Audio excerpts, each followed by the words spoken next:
Allah'tan göreceğim çağırsan, hani geleli dekedim, geçtim, mikrofonu yettim. Hani TSKK'nın adresine tüyücü ardı vurursan şamur atsanım tayin olaydı. Gökçe'den girene Süleyman Can var, tuğremi tanısın tuğağı uken. Yok aldak geçti yapırken Süleyman Can'la şamur atsan o. Serdar Barifaş'taydı bir kovuşun yitirttirmek ruanlar. Yönen başının ayırdıysa koydum Fransa deyip numaraydı. Yönen kovuşun numara yok diye şu an kovuş tapırılık yöne kımmadırak. Eruşuna yakaptırtır 5 milyon var tapırılık diye şu an. Ne deyip bana tapırılık. Zaten o oturuşuna gidiyor. Teadra oradaki yayın oğlumlar var ha. Hökmansı köyüne andığı tapırma. Çarsan tayin mi? Ömür boyu aydıma sağdım indesin. Ömür boyu bakarı yağdım indesin. Gül fırçık geylen ey töylü mekan. TSKK'nın töylü unna indesin. Zanını savurdum. Töylü unları yar oldum. Gökçe'den giren halifelerimiz var. Bir vakit yadımıza düşen olsa orada Lila adı bilen tanılayan orada tımratım gettir mehruvanlar. Kadrona burktansı aydımıza o dedir. Zekirinin ikine filmde Murad'ın keşmini yerine getiriyor yadımıza düşüyor. Orada Leyla toya gelmese haladı bir nemetsek gel, seketi belirlesek gel diye gıyırlar bir var. Orada zanım da vurdun dostum, ömrümü de gördün. Toyluğunu yarın sarsan bastına. O kadar mutlu olurla devam ediyor. Yaşlılar hemiyede selamu aleyküm. İşten açık olsun. Halifam Fes Muhammed Halifa dillerine ve Halifamız Şemrat Halifa var. Bekmurat Halifa var. Sizin canınız sağ olsun. Çarşının eline, Takarçaya eline bir tanıman Halifalar verir. Görüşeniz kov olsun. Aşına dik olsun. Tezkaka, bizi de Hudan yertedin. Yaşıma da okudum yaşadım. Gerekirler zanına tavuk. Deyip Türk benim sun kodumuzu tüm neyse kam yanlışmasak gerek. Bekmurat Halifa. Zanına tavuk Halifa. Ömrümü de okudum. Zanına tavuk. Toylu onlar yar oradan. Bastına.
Saçlarım daraya, kan teker sağlayın.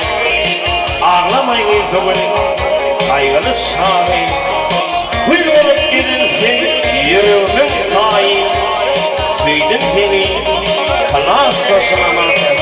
Yaşımın başındık olun Halifa, vay olsun. Saçlarım daraya, kirpinin okları.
ol, sesin beýlek dursun.